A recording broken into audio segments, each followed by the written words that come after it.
Hello, BookTube. Uh, so, for the first time, I was invited to be the evaluator for posters in a scientific event.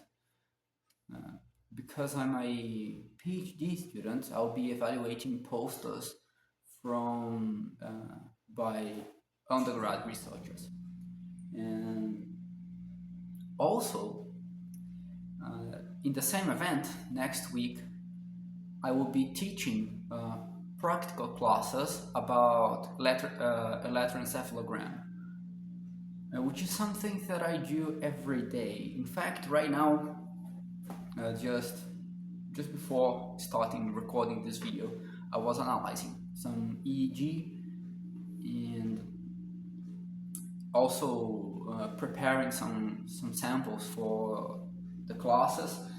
I'm going to teach 6 one-hour classes about electroencephalograms, and it's gonna be something really fun.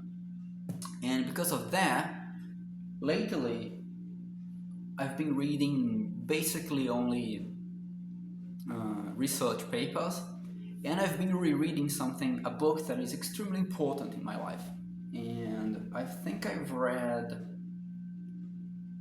twice or 1.5 times, and now is the third time that I'm reading, which is this gigantic thing, The Principles of Neuroscience by Eric Kandel and others. It's a gigantic book. This is 1700 pages, and yesterday I was rereading the chapters about sleep analysis and EEG, which is in the 5th edition. It's chapter 50 and chapter 51.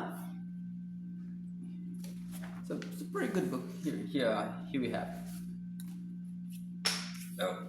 some basics of EEG, and to prepare the lecture for the undergrad students about EEG. That's what I've been reading. Great book, very well written. Usually textbooks are not well written, but this one is pretty good. This is a kind of book that I can sit down and read for fun. It's quite enjoyable reading, and carrying this thing around should count as a workout. You must weigh, like, I don't know, 6 kilos, or in nonsensical units this must weigh about 17 Fahrenheit. I don't know, something like that. And yeah, it's gonna be fun. But outside of that, what have I been reading? This morning before coming to the lab. Yes, it's Saturday, but that's how it works. If you are a PhD student, you go to the lab on Saturdays. I was reading some John Donne. It's one of the canonical British poets that I'm less acquainted with. So I'm kind of solving that. I've been reading his Songs and Sonnets, which is his poems from his young years, mostly about love and smut. I think the kids call that today. It's interesting to see John Donne talking about this kind of things 400 years ago in a way that is artful enough that his poems became canonical. Later, I've read the introduction. It's a really good collection. It's called simply Poetical Works, and it has a long introduction, like 40 pages introduction, which introduced me. Well, it's an introduction that introduced me to the life and works of John Donne to a much better way than I was before. I forgot the name of the scholar who wrote the introduction, but it was clearly someone who had a personal love for John Donne, not only by a love for the poetry, but also for the character, for the historical character of John Donne. So yeah, I've been reading John Donne.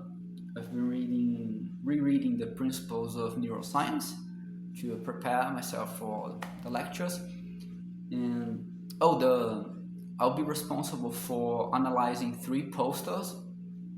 Only one of them is an area that is kind of related to mine, so I can just I almost dropped the book, and if I drop this book, it's so heavy that it's going to break the floor. If a chihuahua walks by and I drop this thing in a chihuahua, it's gonna kill the dog. Can you imagine that? I'm going to analyze a poster about the hippocampus, memory, etc., which is something that I'm comfortable with. But I also received a poster about water treatment, which specifically about clearing water from antibiotics. And I have to study that to properly evaluate the poster, because though it's not my area, the objective is for me to evaluate the presentation of the subject and if the arguments are well constructed, because those are undergrad students, to evaluate if they are learning how to present science. And that's why you can evaluate posters that are not like exactly in your area. And I also got a poster about botanics. I know basically nothing about plants. So that is also something that I've been studying plants to evaluate. I know how to cook plants. I'm a good cook. I like cooking. The chapters in the principles of neuroscience that talk about EEG, chapter 50 is actually about seizures. And seizures, it's been quite interesting. I don't think I'm going to talk about seizures at all in my practical lessons. I'm just going to talk about wakefulness, non-REM sleep, and REM sleep, and how to analyze it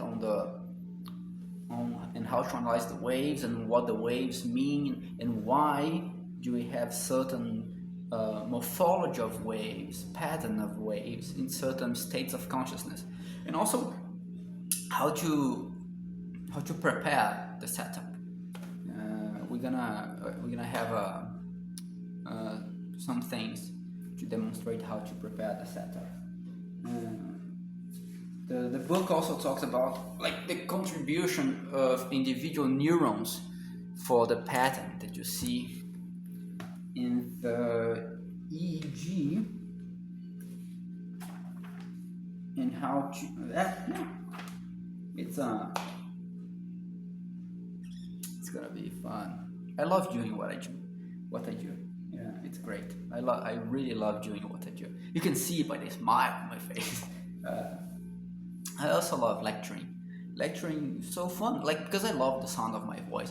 And if you have like 40 people in a classroom, and they are forced to listen to my voice, it's the best.